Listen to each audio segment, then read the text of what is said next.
sintetizar la proteína.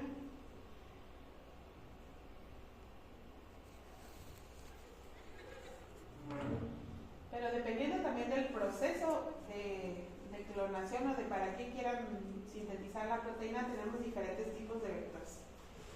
Si su vector tiene un promotor que permite que se exprese su gen, a ese le vamos a llamar un vector de expresión. De hecho, la mayoría de los vectores son vectores de expresión, pero cuando hablamos de así ya de título de vector de expresión, tiene promotores fuertes que permiten altos niveles de expresión. La mayoría de los vectores de expresión tienen promotores que funcionan in vivo. La mayoría son de selección por ampicilina y tienen los primers para secuenciar el fragmento, lo que les decía la clase pasada, para secuenciar el gen que insertan y verificar que se haya amplificado correctamente.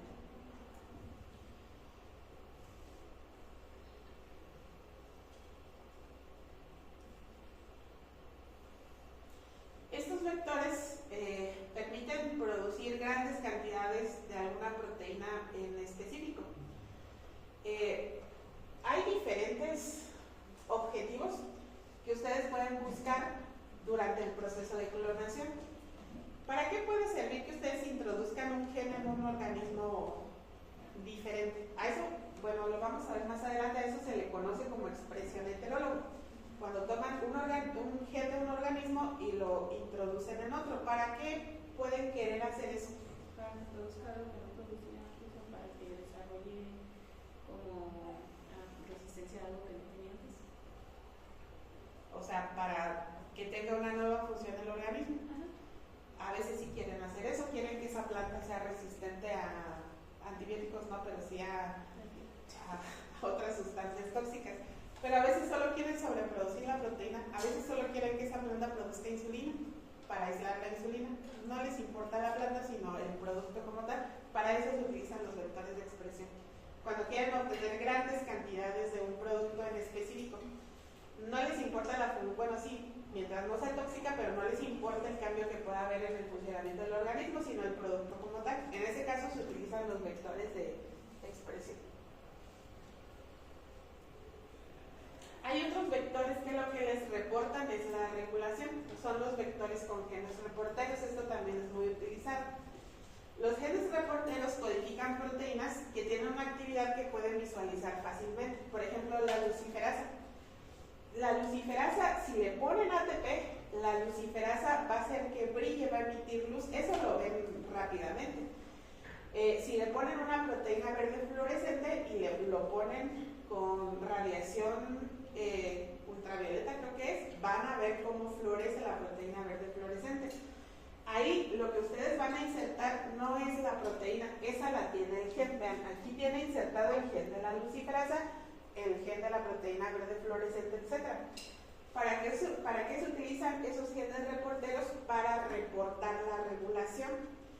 Si ustedes tienen, por ejemplo, un gen que no saben cómo se regula su expresión y ponen el promotor aquí y transforman un organismo, por ejemplo una planta, si la proteína de la planta se expresaba en la raíz, la regulación se mantiene, ¿no?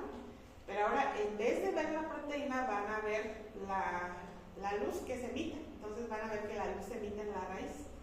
Si se expresaba en respuesta a estrés, van a ver que cuando estresan la planta brilla. Si se expresaba en condiciones de estrés salino, cuando la ponen en estrés salino, la planta va a brillar. Es más fácil identificar el brillo que florece, etcétera, a cuantificar la proteína y todo eso, ¿no? Entonces lo que se inserta aquí generalmente son los promotores y este gen reportero les va a reportar cómo se regula, dónde se expresa, cuándo se expresa, hasta cuándo se expresa. Si se expresaba poquito, se va a producir poquita luciferasa y va a brillar poquito. Si se expresaba mucho, se va a producir mucha luciferasa y va a brillar mucho.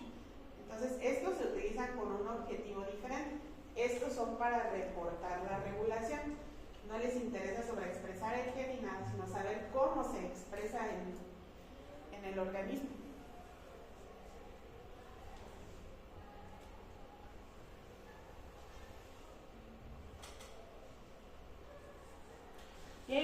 vectores que se llaman vectores binarios, que sirven para, pueden replicarse en más de un organismo. De hecho, la mayoría de los vectores que se utilizan en la actualidad son binarios. Los construyen en Escherichia coli y después los pasan a las plantas, a los animales, a los insectos, donde quieran estudiar la expresión. Y van a ver que en los mapas van a tener el origen de replicación para Escherichia coli, van a tener el marcador de resistencia para Escherichia coli y van a tener el origen, el origen no, porque ya dijimos que casi nadie mantiene plásmidos, pero sí van a tener el marcador de resistencia para el otro organismo, etc. Entonces, hay algunos que sí tienen dos orígenes de replicación. No tienen dos orígenes. Tienen orígenes que pueden servir para dos organismos distintos. Por ejemplo, hay vectores que se pueden expresar y replicar, más bien replicar, en Escherichia coli y otras bacterias. Esos son vectores binarios. Pero estos vectores, que a veces les llaman como acarreadores, etcétera, que pueden funcionar en dos organismos, es para eso, para que hagan la construcción en Escherichia coli y después pasen el gen al organismo donde les interesa.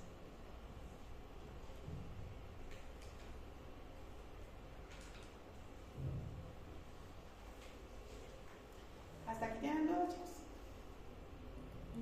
¿Seguros? ¿Tienen datos? Datos nomás. ¿Se pueden conectar a la red ahorita? No, está funcionando muy bien.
Las bases de datos de vectores no son tan buenas como las otras bases de datos, pero una de las más complejas que hay es una base de datos que tiene fines comerciales que se llama Archive. También les pueden vender los vectores, entonces a los que tienen les dan mucha promoción y de los otros tienen poca información. Cuando ustedes quieran buscar algún vector, si no saben como qué utilizar o qué podrían utilizar o de dónde partir, pueden utilizar esta base de datos.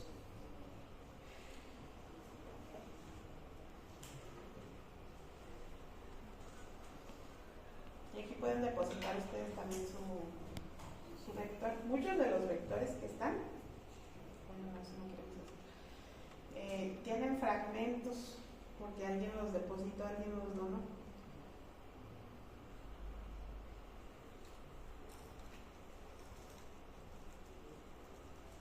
Si ustedes quieren, por ejemplo, buscar, vamos a ver los planos.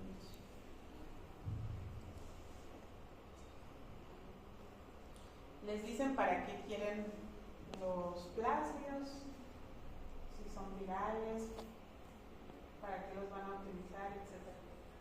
Pueden poner directamente el nombre del plásmido.